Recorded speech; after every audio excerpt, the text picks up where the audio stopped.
আজকে সকালে ফজরের সালাত আদায় করে বাসায় এসে পবিত্র কোরআন তেলাওয়াত করতে বসছি। কোরআন তেলাওয়াতের মধ্যে একটা ছোট্ট সূরা পড়তেছিলাম। তার মধ্যে এই সূরাটার প্রথম, দ্বিতীয়, তৃতীয়, চতুর্থ আয়াতটা পড়ে আমি কলিজা কাঁপনে উঠে গেছে। হায় হায়,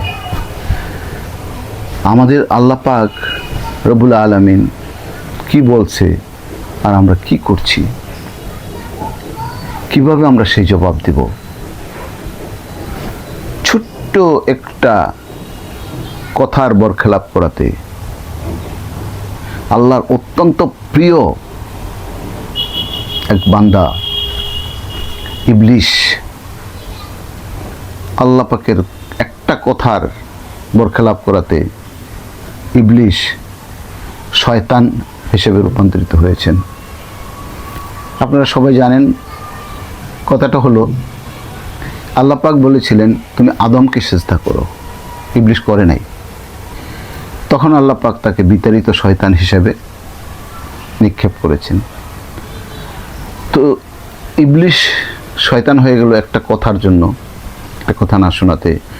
আর এই আয়াতে আমি দেখলাম যে আমরা সরাসরি আল্লাহর বিরোধিতা করছি।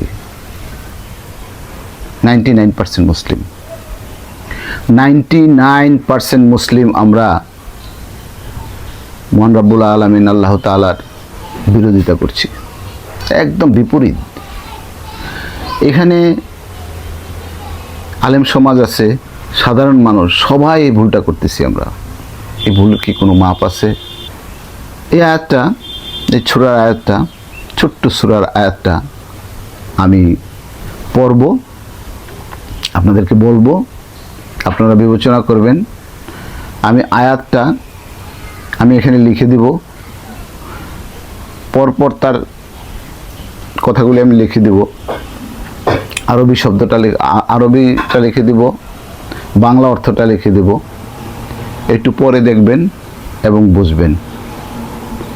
এই যে আমি দিচ্ছি, দেখেন, এই হলো 4 নম্বর আয়াত, এই হলো তার ব্যাখ্যাগুলি, এই হলো অর্থগুলি। আপনারা পরে দেখেন। তার কারণটা হলো শয়তান যেহেতু একটা কথার বরখেলাপ করাতে ইবলিশ শয়তান হয়ে গেল আমরা মানুষের জন্য।